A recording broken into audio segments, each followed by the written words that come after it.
I'm sorry, so I kept it pushing. Okay, so what I'm hearing is you couldn't be late for your class, so you're in a rush, and you accidentally bumped into Nora.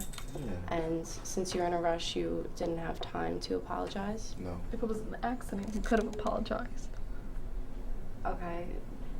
Well, do you understand where she's coming from, that she felt she needed the apology?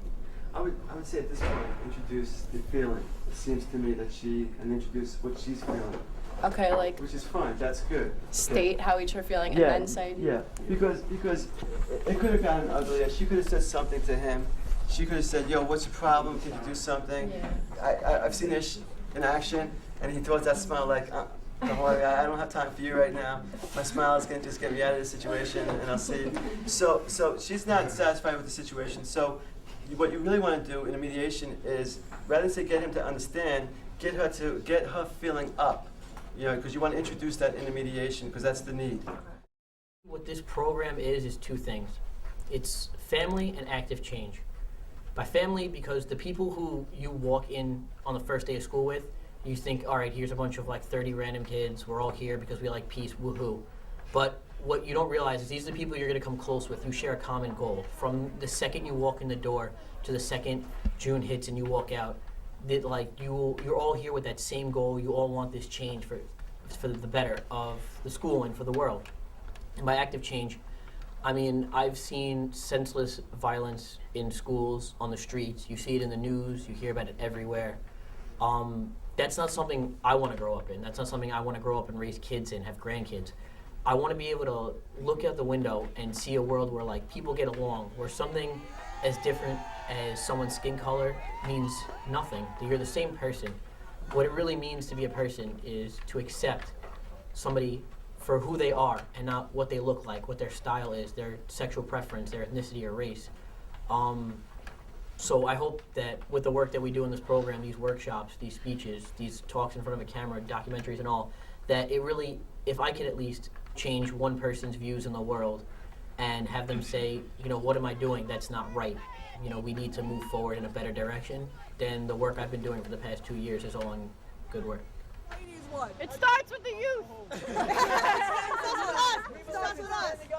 One of the things we do in this program is to try to go to where leaders speak. People have positive visions, and that day we met Jude Moore. During the civil rights movement, Dr. King and the people around him, they ran out of adults during the Montgomery boycotts. And there were no longer any more adults to go to prison. And they brought in high school students, junior high students. There were so many people to go to prison that they ran out of space in the prisons. The point I'm trying to make here is that in another time when young people had little or no resources at all, they were able to move a nation. In a time when we have so much at stake, we have so much at our disposal, so much resources, for young people to continue to see themselves as, oh, we're future leaders, that's a cop-out. We're in a place to make a powerful impact in the world. I keep saying every time I have an opportunity to speak to American students, I relish the opportunity, because America is the world's most powerful country, and when the US sneezes, the rest of the world catches a cold. You know, and so you have a responsibility. You have a responsibility. One thing he tells us, he teaches us, is that don't wait for tomorrow. Don't wait for the adults to assume the roles of leadership. Assume that role today. And one of the things we teach in this program is yes, we're not waiting for tomorrow. You are giving a responsibility to create the change today. Peace is not easy. We don't think it's something that we can just sort of smile about, talk about it. Peace requires action, but at the same time it requires the skill to make that action sustainable, to make it work. So we just can't stay in this bubble, or we can't stay in Staten Island and talk about peace. We really also have to go to places that just promote peace. And thank God we have the Temple of Understanding, we have the United Nations, we have Rutgers University, we have Monmouth University, we have, we have the ability to go and find those voices and to also be a part of those voices. And then those voices resonate in us. And we take those voices. This day, this workshop really was a culmination of being a part of Jude Moore's universe. He spoke to us about being our brother's keeper. He spoke to us about forgiveness. And as a result of that, I said to Jude at that day, you're going to see your words become a workshop. And I can't wait for him to see this workshop, to see the power of words, the power of belief. And today is a part of that. I feel like this program broke down a wall between how we see each other, because sometimes we're afraid to go over that wall, break it down, and talk to someone else because they're different. And being in this program, I would like if we could see around us right now, we're so diverse, and like there's so many different people here that sometimes we wouldn't even talk to or even think of saying hi to, but yet here we are sitting next to them, and we know who they are, and we know their name, and we know their story, and we all got united, and we stand here with one goal, and that's to bring peace to everyone. I'm Francisco, and I'm here to ask you a question. How do you forgive someone who doesn't want to be forgiven? This is how I felt when I told some of my so-called friends that I had different sexual preferences than they did. They decided to label me and treat me different, but what they lacked to see that inside that label, I was still me. For me, this program has been my nutcracker, because I feel I've always been like in a shell, and I never knew what the world was. But because of this program, I know that the world needs help, and I want to be the help for the world. And because of the program, I found out that I want to work at the United Nations, and I want to be a change that I don't see in the world right now. And I think that because of this program, it's my stepping stone for me to get there, and for me to be the force that will make our world a better place for everyone, not just us, but for the people who come after us and from people who come before us. So that's why I love this program so much. Stronger than you think, like it can go through anything. And even when you think it can, it finds a way to still push on, though.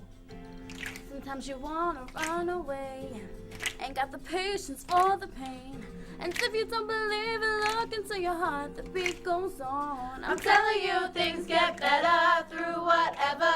If you fall, dust it off, don't let up. Don't you know you can go be your own miracle? You need to know if the mind keeps thinking you've had enough, but the heart keeps telling you don't give up. Who will be questioning and wondering what is what? Don't give up. Through it all, just stand up. Through it all, just stand up. You don't have to be a prisoner in your mind. If you fall, dust it off, you can live your life. Yeah, let your heart be your guide. Yeah, yeah, yeah. You will know that you're good if you trust in the good. Everything will be alright. Yeah, light up the dark if you follow your heart, and it will get better. Through whatever mind keeps taking you had enough, but the heart keeps telling you don't give up. Who will be questioning, wondering what is what?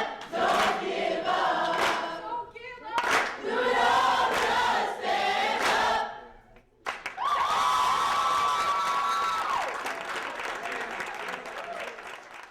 Aren't we really tight? No, we are. We're so close. It's not even funny. Why are we so close? Because we tell each other everything. We tell each other everything. I come in here mad and I leave here smiling.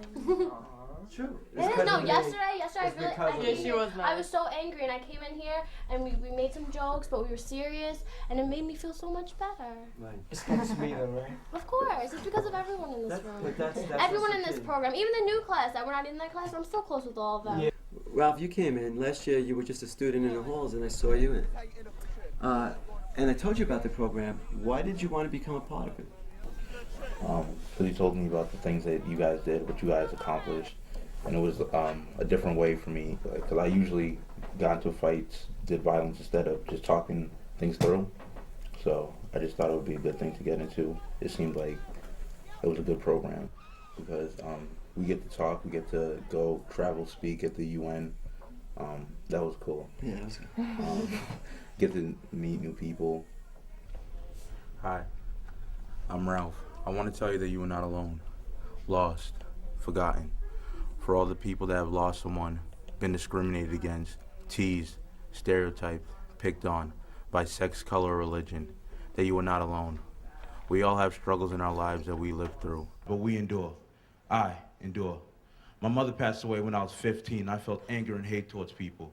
People making faces and saying things like, there goes another poor black kid without a mother, thinking I wouldn't amount to anything. But through this program I've seen is how you live your struggles through is what defines you.